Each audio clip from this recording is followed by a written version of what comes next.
Welcome to the Interfaith Council for Peace in the Middle East in Ohio. We are a small group of concerned individuals who care about peace in the Middle East, particularly in Palestine. We formed in 2003 for that purpose and are a 501c3 nonprofit organization. We work toward educating and informing people about the realities of modern life in the Middle East. We have marched in parades, we have made presentations at churches and libraries, and in individual people's homes. We set up information tables at gatherings concerning these issues. We also have a Facebook page and collaborate with other local organizations to host speakers, presenters, and the like to the greater public. We are very pleased now to provide video recordings of our efforts around a family table, talking about who we are and why we care and how we relate to other people just like you. Today, we are pleased to have Nahida Halaby Gordon, who fled Palestine as a young girl in 1948. Here, she tells us her story. We are at a meeting of the Interfaith Council for Peace in the Middle East, and my name is Holly Giganti, and I'm the president of our group. Today is August 12th, 2023. We are very pleased to welcome one of our members in a special way, Nahida Halaby Gordon, who is a retired professor from Case Western Reserve University, where she taught statistics, carried on her own statistical research, and collaborated with nurses and doctors, among other things. She is here with her devoted husband, Donald, and they have raised their children and family in the state of Ohio. Nahida is uniquely qualified to talk about the Nakba and Palestine because she was a girl in 1948 living in Palestine as a Palestinian when the State of Israel was created. Post-World War II decision makers forced Palestinians, including her and her family, to get out of their homes and get out of the country. She was among hundreds of thousands of Palestinians who were kicked out of their home. Nahida has talked nationwide in the United States about Palestine and the human rights abuses that are going on there. She spent a semester as a Fulbright senior scholar in Palestine and has also visited South Africa and Cuba, among other countries, to witness the human rights abuses the people experience. Nahida has also edited a book of over 20 authors, Palestine is Our Home, and is currently working on her second book regarding Palestine and its history. She is active with the Presbyterian Church nationally and has worked with major statements that the Church has put out to lead the way worldwide about the rights of Palestinians. She serves on various nonprofit boards, and we are really happy that she's with our little group. So today, she's going to tell us her unique personal story. Welcome. Thank you. This is rather daunting to talk about my life story, and so I'll begin at the beginning. Whenever I go to Palestine, I visit my homes. I thought I'd tell you a little bit about the house or our home, where it is, and a little bit about the area it's in. The building was quite large, and we think it used to belong to a South American embassy, and my father purchased and redid the building to suit us. We lived upstairs, and he had his business downstairs. It was near the port of Jaffa. That's why he wanted that location, because he imported a lot of materials from the United States and England. He imported cars from England, the Rover car. He imported appliances from the United States, mostly the Goodyear rubber and tire stuff and everything that goes with it. Across the street from our house was a church called St. Simon's Church. And if you remember, St. Simon was, or rather Simon was the tanner who lived at the port of Jaffa and was visited by Peter. And when he was there, he had a dream. He saw a big, like a blanket come down from the sky with all kinds of animals on it, fish and game, and was told to eat from it. And Jews at that time, of course, just couldn't eat anything, but he was told it was all right. And he interpreted that to mean that it's all right to go to the Gentiles and preach to them. And that was the beginning of his trip, and he went to Cornelius. Well, it's all in the Bible. I'll let you look into that.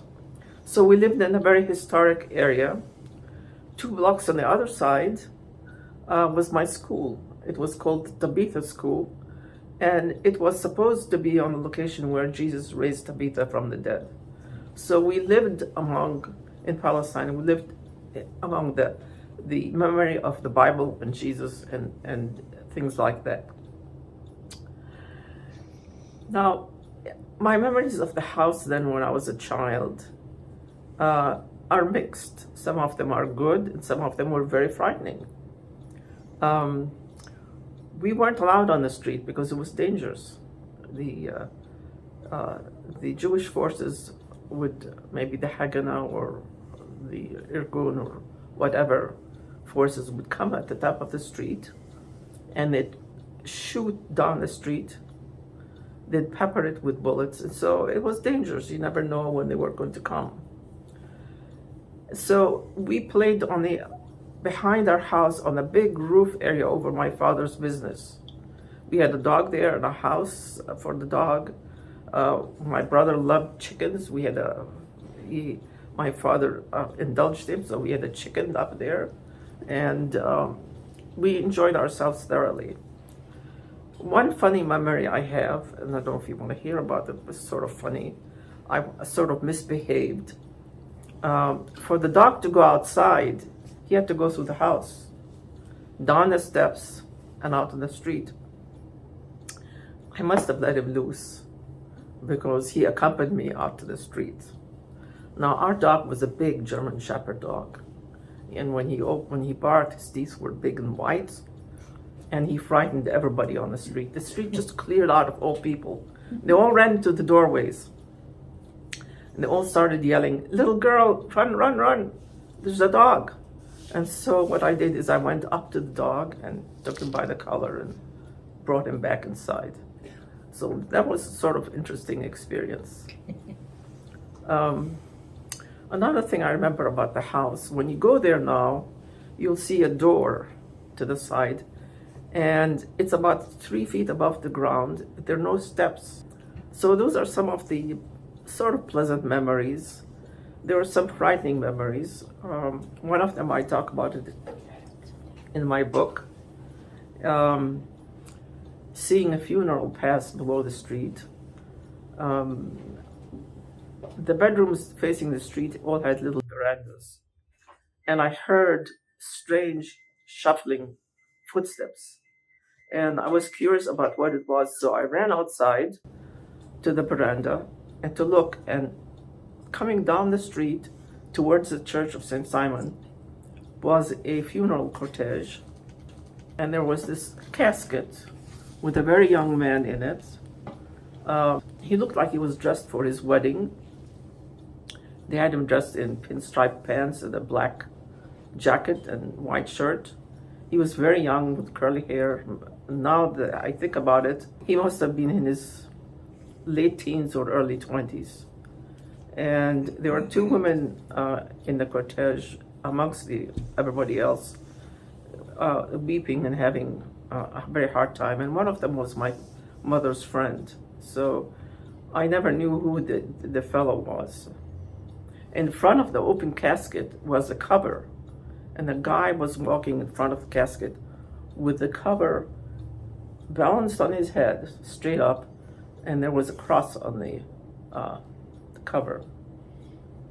They were going into the church across the street for the funeral. That's one memory I have. Another frightening memory, maybe the most frightening, was actually in January. It was a rainy, drizzly day, crowded, cloudy, and there was thunder, and some sound of bombs. Of course, I didn't know that's what it was then. And my mother was very nervous, and because father wasn't home, she expected him, and he hadn't arrived yet. So we finally heard him drive by. He opened the door to the yard outside. He garaged his car, and I ran outside on the veranda and looked over, and there he was. And the next memory I have is he was in the bathroom, and he had blood all over his head, and all the way down to his tie. And my mother was trying to clean him up. It's very strange what we worry about at certain times. A friend gave him a handkerchief, which he tied around his forehead to stop the blood. And she was worried whether she was going to get it clean enough to give back to the friend.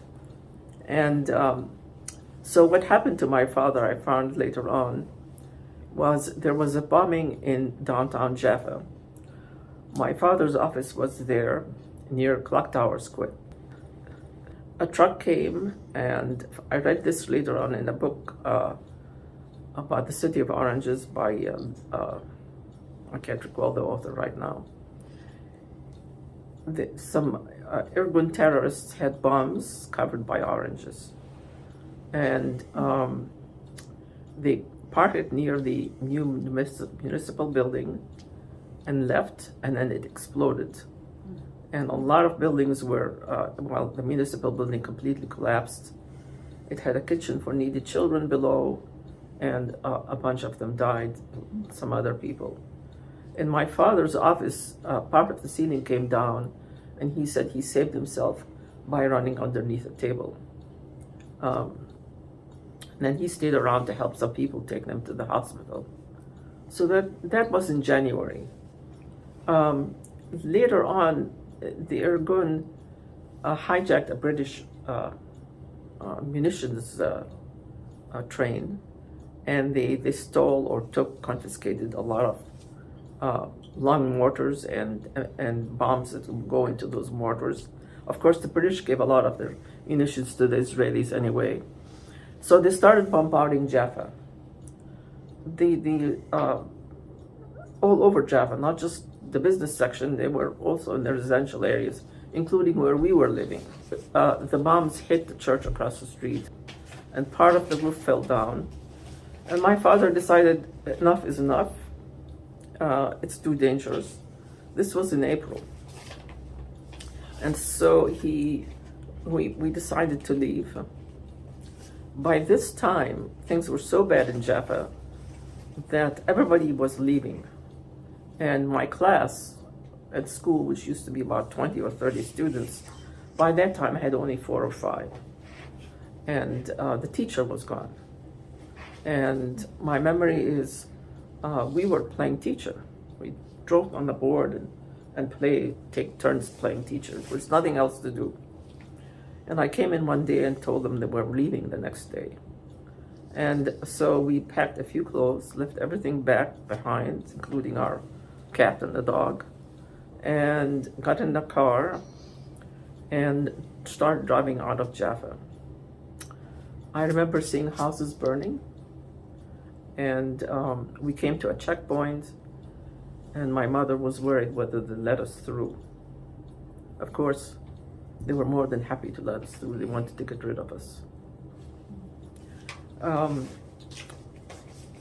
I always agonize about the fact that a lot of people who left Jaffa had to leave by boat to either Gaza or to Beirut, and struggled and suffered a lot on the way. My father took us to the airport in Lidday, which is now Ben Gurion Airport, and he must have either had tickets or I don't know what the word is.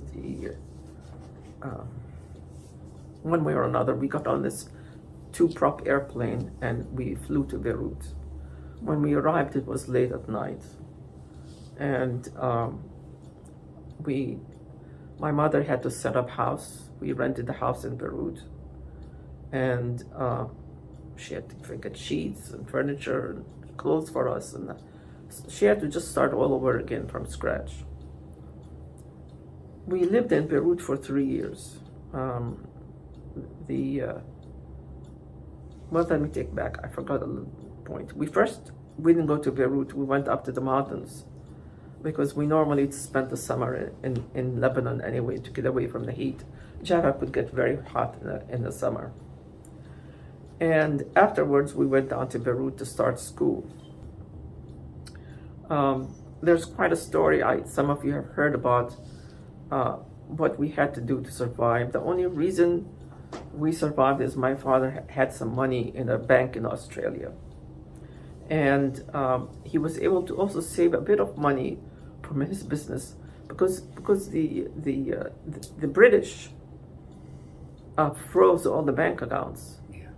And my father could not take any money out and put it in, even though he dealt with the British bank in Palestine, he could not transfer it to England. And so he told the bank that my mother needed to go to Scotland because my two older brothers were going to go to school there, to college, and they needed to set up an account. So they let him do that. And so he was able to get some money, a little bit of money out. At any rate, when we were in Beirut, my father tried to get visas to go to England for the whole family. And they sent visas for my parents and my two brothers, but not for me and my sister. So the British didn't want us. They wanted only boys. And thinking about it now, I think maybe after the Second World War, maybe there weren't enough fellows to go around for the women, and they didn't want any more women in. I don't know. Anyway, my sister and I weren't allowed. So later on, he must have also made a submission to the United States, and we got a visa to go to the US. And my father was full of adventure. I mean, my book that I'm working on, I'm going to talk about all the things he did. We took a ship that was part for people to ride on it, and it also delivered merchandise all the way through the Mediterranean. It was a fantastic trip. It took almost a month. We stopped in different ports in Greece, in Egypt, in Greece, 3 ports in Italy, in France, Spain, and then back to the US, Boston, and then we embarked in New York. We did not go to Ellis Island. Somehow the Goodyear entire company managed to do things so that we could just go in, which was very nice. And as a result, the US Immigration Service doesn't really have our names in their data banks, which I discovered later on. We came to the US, and my father chose Ohio because he had worked for years with Goodyear and Rubber Tire Company. And I don't know why he didn't decide on Akron. Somehow we ended up in Cincinnati. And so we moved to Cincinnati, and we lived there. They lived there for quite a while. I went to school there, and it was quite an adjustment. People didn't understand who Palestinians were. My kids in school were friendly, but they always treated me with, they kept their distance. And our neighbor was a very funny woman. She told me one day, "Oh, you're not what I expected." And I asked her, "What did you expect?" She said, "Well, I thought your father would wear pantaloons and shoes curved up at the tip and have a curved sword in a sash, and your mother would walk behind him, and you 4 kids would walk behind them." So we didn't fulfill our expectations of what Arabs should look like. We were good friends, though, eventually. She was interesting lady. Her name was Auntie May, and she was a good neighbor. Then while in Cincinnati, I went to school there. And guess who I met? Donald. Don. Yay. And thanks to Palestine, that's how I met him. And to surprise to everybody, I was born a Presbyterian. I was always a Presbyterian. So when I went to college, University of Cincinnati had a program for Presbyterian students. And they don't do that here anymore. But anyway, the pastor running the program asked me to put together a discussion group on Palestine. So I said yes, I would do that. And so he sent out a circular to all the Presbyterian students on campus, and he received the circular. He decided to come. So I tell people, I sent out an advertisement and got a husband. He came, and I think by the second or the first discussion group, he called me up and asked me for a date. Let me add something. After the first encounter with her, I went home and told my parents who I met. They knew her parents very well. We went to the same church. Belonged to the same church. So I felt she was okay. Well, Divine providence, maybe. Yes. yeah. Well, when he called me, I said, I wonder which one he is. Should I go out on this date? And because I didn't know who he was. And he told me he was going to take me to the symphony. I said, he must be okay. So that's when it all started. Anyway, we went to school. We were together for 3 years, and he went off to school a year ahead of me. When I graduated, we got married and lived in Wisconsin for 3 or 4 year. And then he got a job at the OARDC in Worcester, and we moved to Worcester. It was a shock to me. It was such a small town. Here, I lived in Yaffa, which was a big town, then to Cincinnati, which was even bigger, then Madison, Wisconsin, which was sort of a medium size, 150,000 people. And here Worcester was 18,000. I said, wow. But it took a while. I got used to it, and I think it's lovely, quite lovely now. As my children grew older and I had more free time, I started talking about Palestine and my experiences. And it was sort of eye-opening and very different then. I remember at one talk, I don't know where it was, I basically was told that I was lying. I think I was talking about our house. He said, the Israelis bought everything. And that just couldn't be so. So the lack of knowledge was incredible. The prejudice was incredible. And things have changed. I see a huge difference. We talked earlier about hope, and that gives me hope that the American people are beginning to really see what's going on. And we have a long way to go, though. So, talking about bias and prejudice, I met with some of that as well. After my kids were, after John, our youngest, went to school, I decided to get my degree, and I went to Case Western Reserve University. Originally, I wanted to be an MD, but I decided it was very tough being an MD and being a mother. So I chose the next best thing. I got into mathematics and statistics, which was always the easiest subject for me. I never had to study for it. It came easily.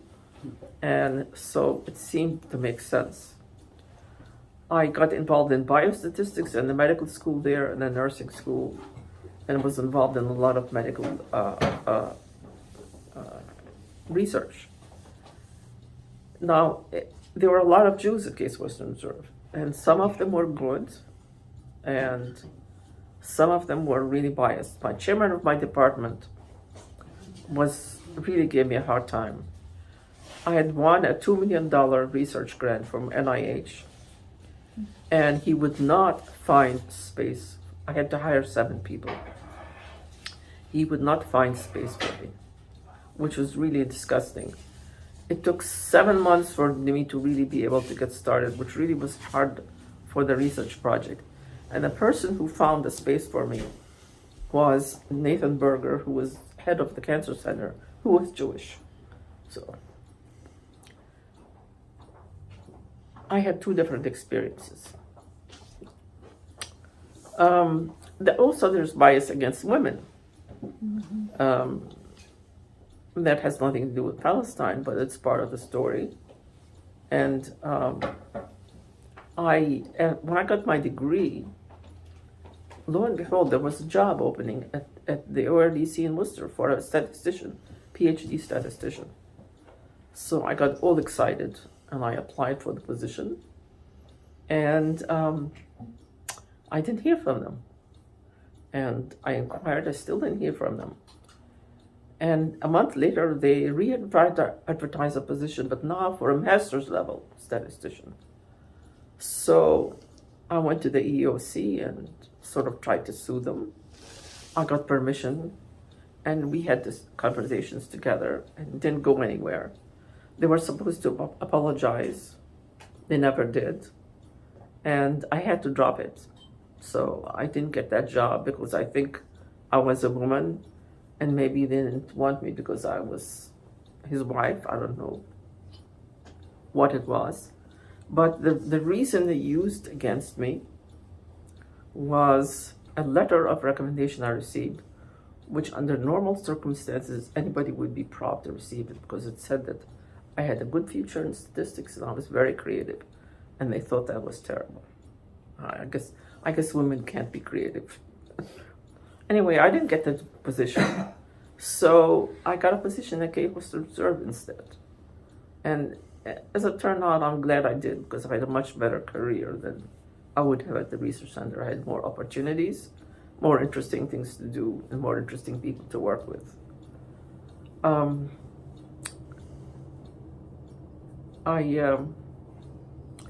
I don't know what else I could say about my life other than the abiding interest in talking to people about Palestine. That has never disappeared. And I decided at one point that one of the best places is a church.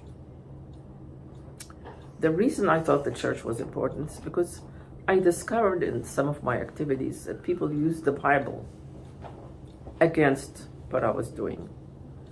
An example, I was talking about an overture that I want to present. And in the Presbyterian Church, what you do is you write this overture. It goes to the General Assembly, which meets every other year. You have to take it through your session of your own church. They have to pass on it. And then in Presbyterian Church, churches are organized in presbyteries. And so I had to go to the presbytery and talk about it to see if it would accept it. I presented the overture, and then there was a discussion. And one man got up and cited something from Genesis.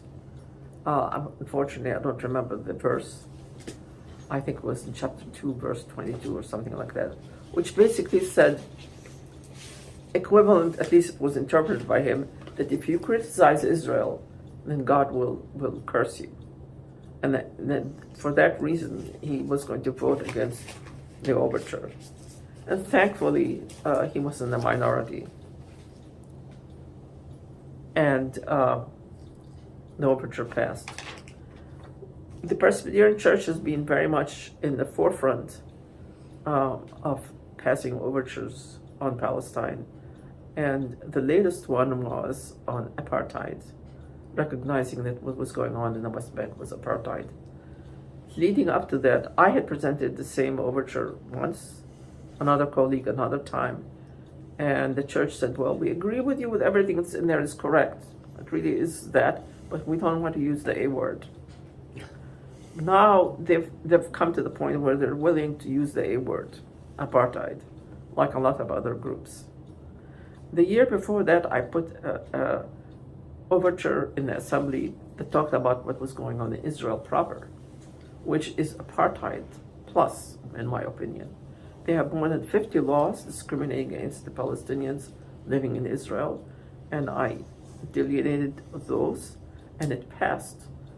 95% yes vote, no argument whatsoever. So I see the last 13 to 14 years as I've been active in the church that things have changed. The people know what's going on. The attitudes have changed. And a lot of other churches are doing the same thing. So unfortunately, Israel has used the Bible to convince a lot of Americans that the land is theirs. God gave it to them. And so that sort of takes the air out of any argument that any Palestinian might present. But I think people are beginning to see that that's not true. And I have hope for the future. I want to thank this group for doing all the work you've been doing for years. Don and I have been part of this group for now, 15 years at least, and it gives us hope. So thank you for this opportunity to talk to you. May I add something to your history? And that is, she was born in Jerusalem, Palestine. And the family lived there for 2 years in Jerusalem, Palestine, when she was little. Yeah. I could have told, I was going to talk also about my Fulbright experience there to I don't know if I have time, to describe the life in the West Bank, what it's like. Coming from the United States, where you could get in your car and go to the grocery store, move anywhere you want to go without thinking about whether you're going to be stopped or not, and suddenly being in the West Bank and no car, no internet that I had access to. And I had to go from Ramallah to Birzeit, which is about 12 kilometers. I took what they call the service, which was like a taxi where they took people as they came and drove them up there. Now, soon after I got there, Princess Diana was killed in France. I don't know if that was it, or there was a suicide bombing in Jerusalem, but they closed everything in the West Bank. Here I was stuck in Ramallah, and I was supposed to go to Birzeit University, where my Fulbright is. So the Palestinians are very creative about doing things so they can still live. The Israelis would put huge mounds of earth in the road, so the cars can't go down the road. So the taxis organize themselves. There'll be some taxis on that side, and some taxis on this side.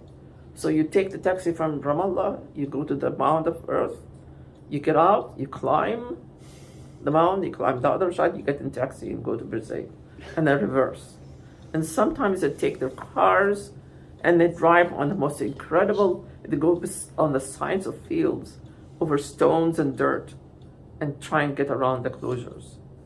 And I was told later on what I was doing was very dangerous, because sometimes the Israelis would be parked somewhere out of sight and they shoot people crossing the mounds of earth. But I did it anyway. I was desperate to get to the internet at the university so I can send my husband emails and get emails back from him. So life was very difficult for them, but they somehow managed, and they still do that. They, no matter what the Israelis put in their way, they find creative ways to get around it. And I'm sure they're still doing that. Life is very difficult for them, but they are persevering. So Thank you very much.